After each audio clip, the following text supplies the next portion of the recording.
Oh hey, hi, hello! Oh my gosh, someone go grab Lana, please. She's headed towards a group of dudes. Just please stop her. Thank you.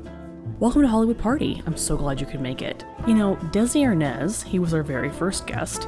He's buzzing around here someplace. Since he has impeccable taste, I figured we should probably get to know Lucille Ball, his wife. Now, I should warn you, she might not sync up with the image you have of her, so keep that in mind. At the height of her career, she was the poster child for I can have it all. But did she? Grab a drink and join the party.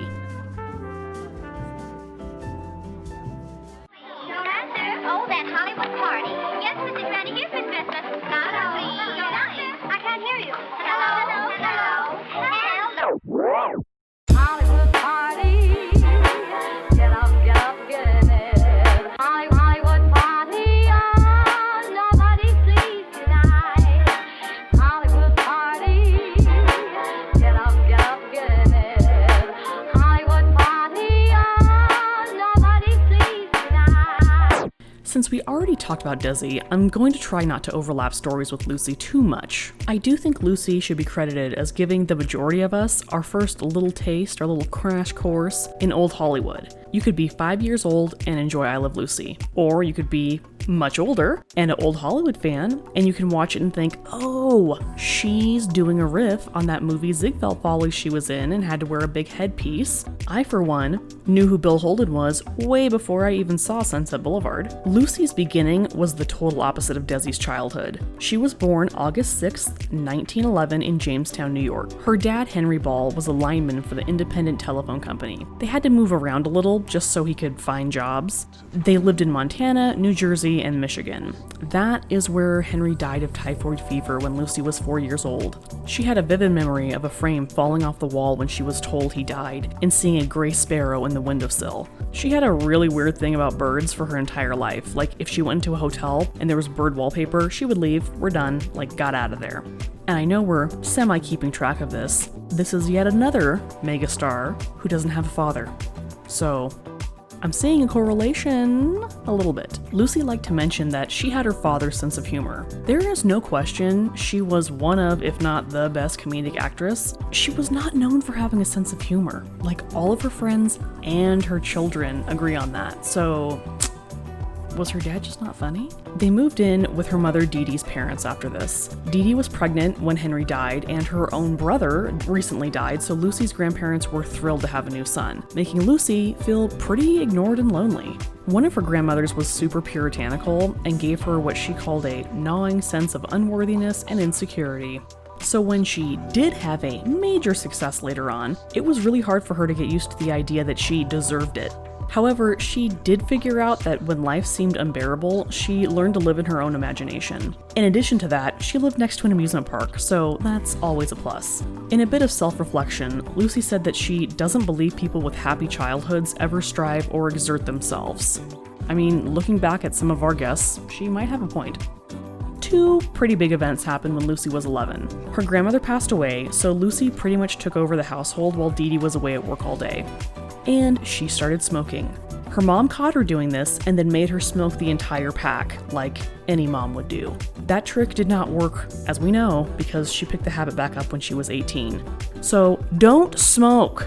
Just listen to the difference in Lucy's voice in the 1930s versus the 1980s. She sounds like a nice young girl to like this, hey doll, come over here and give me a kiss. That's just not healthy. Don't do that to yourself. So Desi had a weird connection to the mob, and so does Lucy.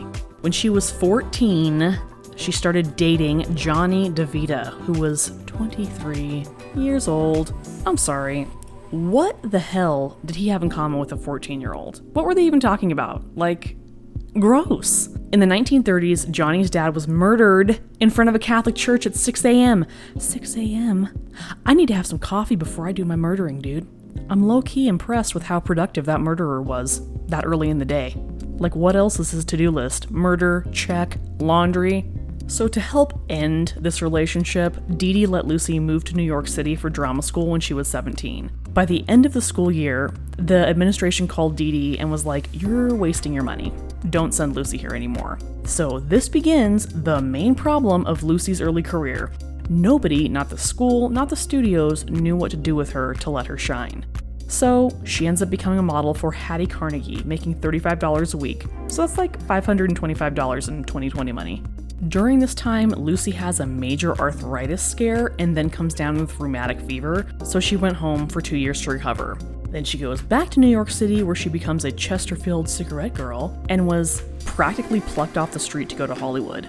This trip was only supposed to be for 3 days, and she was going to work on Roman scandals. Eddie Cantor, who was the star, gave all the girls on the set a once-over, and when he got to Lucy, she had ripped up little bits of red paper and stuck them to her face. He thought that was hysterical. The worst parts of filming this movie were having to wear a G-string, a wig that covered her tits, and then having to shave off her eyebrows. I honestly don't understand this eyebrow thing. They never grew back. Like, if Lucy was stranded on a desert island, the only thing she would pick to bring with her would be an eyebrow pencil. She briefly had a stock contract with Columbia, but got fired. Kind of. They got rid of their entire stock company, so it wasn't like she stunk, everyone went. She then makes a movie at RKO called Roberta and lands a 7-year contract. Ginger Rogers was a major star at RKO and became a star when she was on the younger side, so her mom Leela was always on the set, getting in everyone's way and pissing off Fred Astaire. RKO couldn't kick her off the lot because that would make their star Ginger Rogers upset, so they gave Leela her own acting school to run. She would take all the new contract players and the ones that she would see potential in, she would give them lessons in everything, and then help place them in small roles to get them started. Having Leela's mentorship was the single most important thing in Lucy's young career. Having the chance to mess up and figure herself out and learn. The way Lucy talked about it, you could just see the joy and gratitude decades later when she spoke of Leela. Her biggest break at that point would have to be Stage Door, and that was all thanks to Leela. Lucy maybe could have become a megastar much earlier had she married a producer at RKO. Pandro Berman had proposed to her. She declined because he was still married, so I don't really know how that proposal is working if you still have a wife. I suppose this is better than her having had a horror story from a casting couch. Anyway, she said she was blackballed from A-list films because of this. Instead of letting her career stall, she tried radio and said that was the smartest thing she ever did. It taught her timing and how to have the correct tone of voice for comedy. It also put her in front of a live studio audience, and she found out that was like catnip for her. She didn't just do comedies on the radio either. I have a link up on my blog where she's playing the Jean Harlow part in China Seas with Clark Gable. She did a really good job, give it a listen.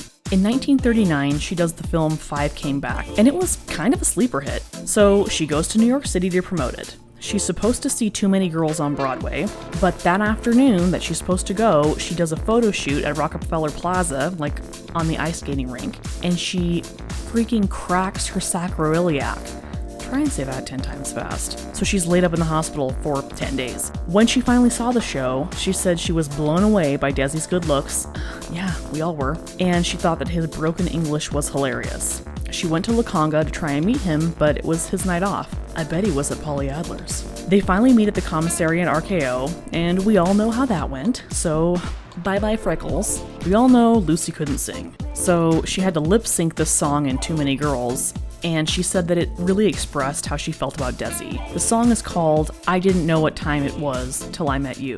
Now, they were going hot and heavy, and even if they wanted to get married, Desi contractually was not allowed to marry for 5 years. They were such opposites, and she knew it. He was romantic, a gambler, we know that, and he never thought of tomorrow. She was, thrifty is probably the nicest word I can say. I know in both of their autobiographies, they say that they were super jealous of each other, and the only person that I could find that Desi possibly had a chance of being jealous about was Joseph Cotton, whereas Lucy had to be jealous of anything with a pair of tits and a heartbeat. When they finally did get married, their new neighbors, Clark Gable and Carol Lombard, gave them a champagne lunch at Chasen's to celebrate. Chasen's is no longer around. It is now a Bristol Farms, which is an overpriced grocery store. And joke's on that place. No one cooks in Beverly Hills. I really have no idea how that place is in business. Anywho, Chasen's was known for their chili. I know it was a very in place to eat, but I don't know that I'd be wanting to eat chili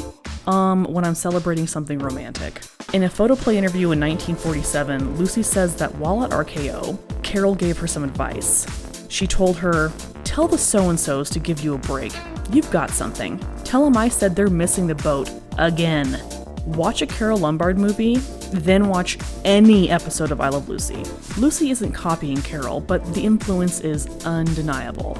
After she does Big Street in 1942, which is probably Lucy's personal own favorite movie, RKO tells her, we don't have any plans for you, and you need to find a different studio.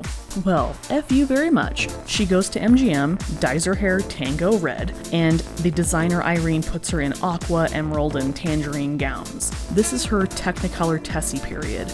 She looks drop dead gorgeous in color, but all the movies she does are pretty much flops. MGM doesn't know what to do with her, yet again. So World War II happens, Desi kind of goes off to war, like he's not living at home, so he's technically gone.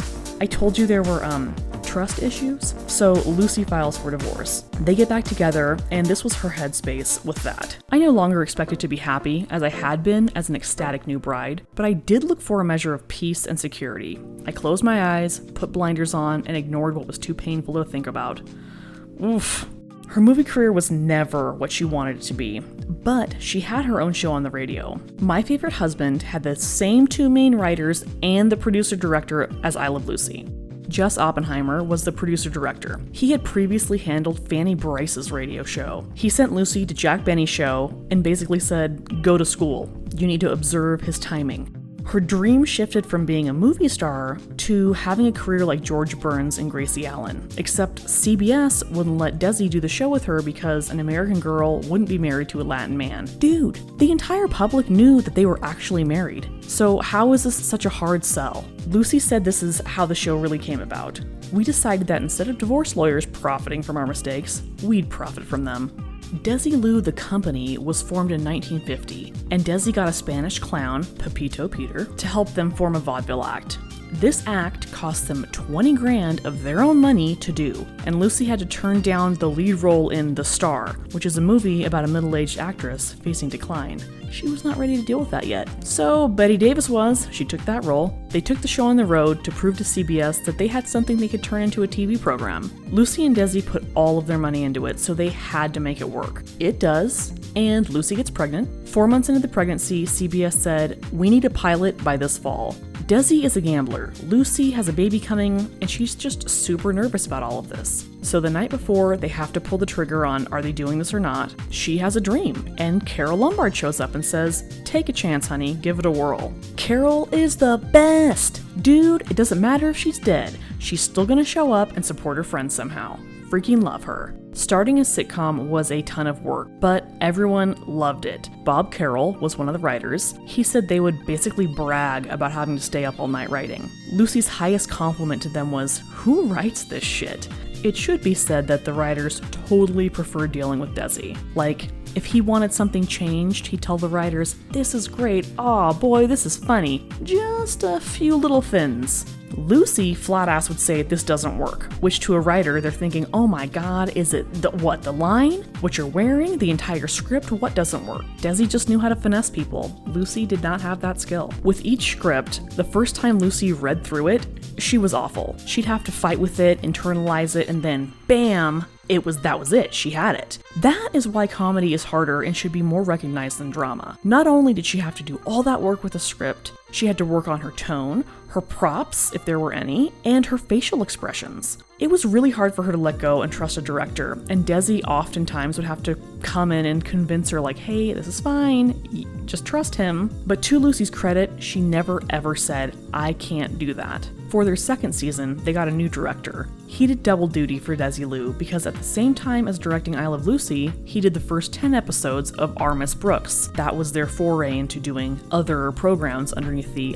Desilu umbrella. Our Miss Brooks was a radio show that was turned into a TV show for comedian Eve Arden. It ran for 4 seasons, and her career was kind of similar to Lucy's. She was beautiful, funny, but to the studios, she was just not a leading lady. She also does a cameo on the Brown Derby episode where Lucy goes to Hollywood. She's great. Sorry I got off topic, but there's going to be more about her next week because she has an affair with that guest. Ooh. I am skipping over a lot of the innovation parts of I Love Lucy because I already covered them with Desi, so if you're interested in hearing about those, go to him because that was his jam. Lucy just wanted to act. The first season of I Love Lucy was seen by 29 million people a week, which is more than double that of the amount that would go see an A-list movie during its first run. so she's getting massive amounts of exposure. The second season had to start earlier because freaking Luella Parsons breaks the news that Lucy's pregnant again before the Arnazes could even make an announcement. These gossip columnist ladies are like straight out rude. I was shocked to hear that Philip Morris, their sponsor, asked Lucy not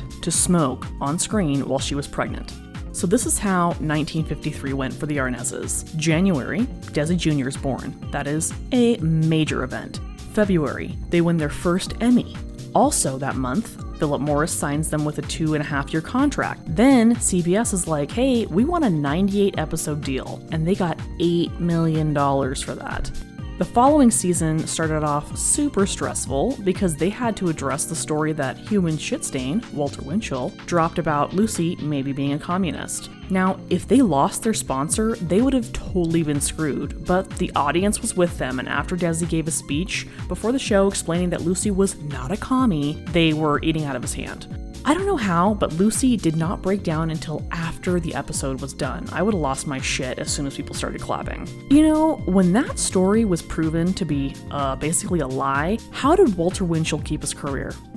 Like, Desi was super nice and he hired him to narrate The Untouchables a few years later. So this mega hit of a show started because Lucy and Desi wanted to be together more, so their marriage could make it. Their differences started to become more magnified the longer the show went on. Like, they had separate bank accounts and Desi owed Lucy $90,000 a month for household expenses. That's $800,000 a month in 2020 money. I thought she was supposed to be the frugal one. Desi was starting to self-destruct and it really pissed Lucy off because her top priority always was her career, and him being drunk, doing stupid shit in public was jeopardizing all of that. They were able to get a 2-picture deal with MGM. Eddie Mannix looked down his nose at the thought of MGM making a movie at Desilu. I hate Eddie Mannix. He was a dumb thug who covered up so many crimes, and he beat his Ziegfeld Follies girlfriend, Mary Nolan, so badly that she had to have 20 surgeries. Don't confuse her with the other former Ziegfeld girl who was tangled up with Eddie and George Reeves. See, there's another guy. Did he commit suicide or was he murdered? We all know Eddie Mannix's track record being around, quote-unquote suicides, so I doubt it. Also, at this point in time, MGM had 2,200 employees. Desilu had 2,300 employees. So, sucks to suck, Eddie. A lot of people didn't love the movies Lucy and Desi did. Personally, I think the only thing they're missing is Fred and Ethel. But other than that, they're not bad. I mean, The Long Long Trailer made $4.5 million, and it was the 17th highest grossing film of that year, so that's not bad. Forever Darling, on the other hand, was a script that was supposed to be for Katharine Hepburn and Spencer Tracy. It didn't work because Lucy and Desi had to play a disagreeable couple. Talk about bringing your personal life to work. Lucy said, as corny as it sounds, that movie was more than just a dumb fantasy. I kept hoping something would come along and save my marriage. Basically, 1955 was when things really started going wonky. Bill Asher and Jess Oppenheimer left. Desi's alcoholism's full-blown. It's the first time they don't win any Emmys, and the day after the awards ceremony, Philip Morris cancels their sponsorship. They said the company needed to spend less money because of a cancer scare. I mean, probably. There was so much tension on the set that Lucy actually kicked Desi in his nuts. Dude. How did the divorce not happen right then? Also, if she's kicking him in his nards in front of people, what is going on at home that we're not seeing? Okay, we need a fun, weird story or two to break up this suckfest that's about to happen in Lucy's life. So, Orson Welles signs a deal with Desilu, and he moves in to her pool house. He's like, oh, I'll only be here for 3 weeks. No. He's there for 3 months, and he charges all of his phone bills and grocery bills to their house. Then, he's only supposed to have like a 5-day shooting schedule for the project for Desilu. That turns into 6 weeks. Then he spends $10,000 on the wrap party, which he sent that bill to Desilu as well. Orson Welles, man, that's one weird moocher. Another fun bit of trivia, Don Loper, he was an actual fashion designer who appeared on I Love Lucy during the Hollywood season. He was the first openly gay man to appear on TV as himself and not try and act straight. He referred to Lucy as a living doll. Bring that back, gay guys. Like, that's a fabulous thing to call someone. Lucy was definitely an ally for the gay community. She said in a 1980 interview in People magazine, "Some of the most gifted people I've ever met or read about were homosexual. How can you knock it? You can't. So let's take a break, refresh our drinks, and I'll be right back." Lucy and Desi sell their ranch in Chatsworth because the commute sucks. Even back then, LA traffic is horrible. And they get a nice house on Roxbury Drive in Beverly Hills. The house is still there, but it was ruined. Oh, I'm sorry. I mean, it was remodeled, so it doesn't look how it did when Lucy lived there. Listen to who her neighbors were. You're gonna die. Jack Benny, Rosemary Clooney, Ira Gershwin, Eddie Cantor, Hedy Lamarr, Jack Haley, and Agnes Moorehead. Apparently, Halloweens were super kick-ass. Lucy would get dressed up in full witch drag and pass out candy. Screw the candy, I just want a photo. Desi agreed to go to counseling to help their marriage, but then he buys RKO, and that becomes the biggest studio ever at that point in time, which is not helpful for their marriage. But Lucy had told him years ago that she wanted to become the biggest, so he was listening to what she said. Reflecting back, she said she was happier when they had less. Why do rich people say that? I don't believe them. I think that's bullcrap. So Lucy finds herself a distraction. Not in a man, but many men. Not that, you dirty ass. She owned RKO, right? So she resurrected Leela Rogers' school and began doing the Desilu Playhouse. Her version. She said it was the most deeply satisfying experience, and it was her way of thanking Leela. She said, only rarely can we repay those who have helped us, but we can pass that along to others. Lucy was extremely modern in the way she handled mental health. Vivian Vance had mental health issues, so maybe she kind of helped shape Lucy's views in a positive way. She also comments that she read a book called The Art of Selfishness. That book taught her to think, is this good for me? Does this lift my spirit? Like that sort of thing. She really busted her ass with the school. It was only 16 kids and she worked with them like 3 days a week, and because she was hot shit in town, she would take them to plays. And then they get to go backstage and meet Betty Davis or Vivian Lee. She kept tabs on all of these kids until she died. She'd check in, seeing how their careers are doing. Like with any school, they were not all model students because not everyone has the extreme dedication that Lucy has. So that part could be a little frustrating to her. The Arnazes go to Europe for a vacation to try and fix their marriage. Lucy Arnaz remembers that as the trip from hell. Lucy and Desi came back and were not on speaking terms. She became obsessed with rehearsing because that was like the only thing that she could control in her life. I'm not going to rehash their divorce, but afterwards Lucy focused on a Broadway career. She did a show called Wild Cat, and then she met a comedian named Gary Morton a year after their divorce. He apparently didn't know who she was because he worked nights. Right, because there's no newspapers or anything like that, Gary. Desi did not like Gary. Like, he would always mess up his name, calling him Barry Norton. I wonder if that was the inspiration for Endora messing up Darren's name on Bewitched. Bill Asher also directed that, so possibly. To Gary's credit, both Lucy Arnaz and Desi Jr. say very positive things about him as a stepfather, so we're gonna give him a point for the kids. When Lucy took over Desilu, it wasn't because Desi wanted to leave. She invoked the buy-sell agreement in their contract and kind of pushed him out. She did it for his health, so it wasn't a dick move, unless Desi was trying to literally work himself to death. She did prefer him to direct her on The Lucy Show because she still has major trust issues. She got $2.3 million for 30 episodes of that sitcom, which was the highest price ever paid for a series. She even won 2 more Emmys for that show, making her total 13 nominations and 4 wins. Not too bad. Since Desi was no longer on the lot, Lucy was not always the nicest to work with when she got older. She'd been doing this for almost 20 years at this point. I understand that being patient is a skill that most people do not have. To me, it seems like Lucy is always giving 100%, and when other people didn't, that would just really set her off, which is understandable. Her daughter said this, "My mother has a way of testing people. If you were the kind of person who gave it right back to her, she wouldn't do it to you. But if you let her walk on you, she would do it continually. She got off on the power of telling you what to do." She was also a taskmaster to her guest stars, who were mostly her friends. George Burns said, "I've never worked that hard in my life, and I've never met anybody who works as hard as Lucy. She drove me out of my skull." He then went on to wonder, can you imagine Lucy getting up in the morning and having someone tell her, "Lucy, you're not in show business anymore"? I wouldn't want to be in the same room. I think the best quote about working with Lucy comes from Joan Crawford. She said, "My God, they tell me I'm a bitch, Lucy can out-bitch me any day of the week. We should probably ask Christina Crawford if that's true. Yet, every year she would say she wanted to quit TV. She still had the highest rated program in 1967 when she sold Desilu to Gulf and Western. She got like $10.2 million in stock. And she still didn't quit TV. She did Here's Lucy with her kids in 1968. Desi took out a full-page ad in the Hollywood Reporter to wish his kids good luck. Oh, it's so adorable. On the new show, the writers had to pitch ideas to Gary, and they hated that. He started taking control of other departments as well. Lucy's cousin said this of the dynamic with Gary.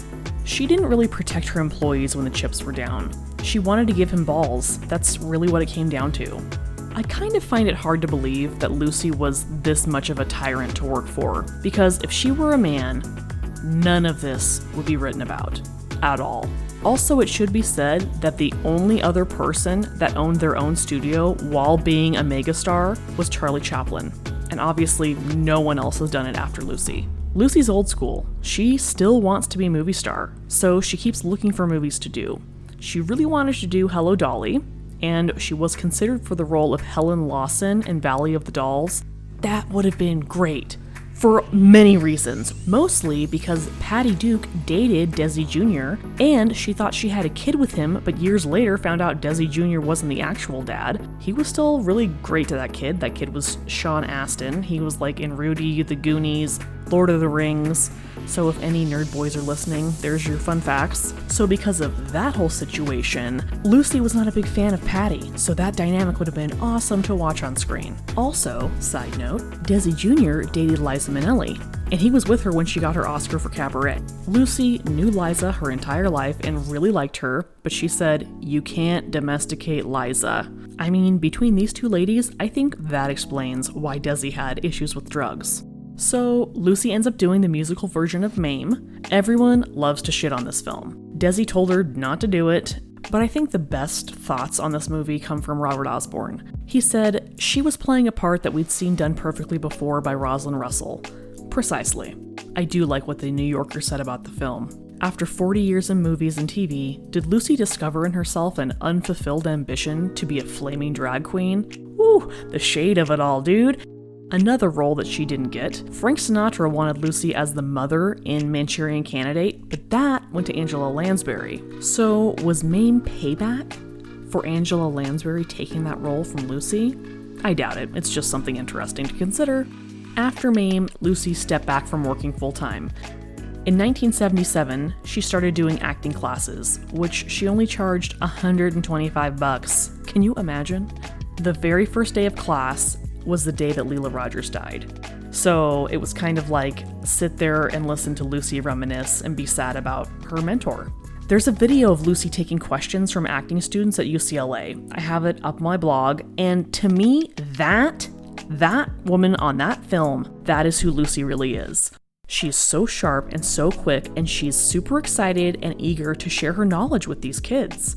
Then in 1979, she ended up teaching 3-hour classes for kids at Cal State Northridge. Honestly, I think after the Lucy show and Here's Lucy ended, she should have really done more of this, because you could tell how passionate she was because she had a passionate teacher in her youth. No one's doing this anymore. You know Jerry Seinfeld would never do something like this. If he did, it would cost an actual shit ton, and nobody but the kids whose parents bought their way into USC could afford to go.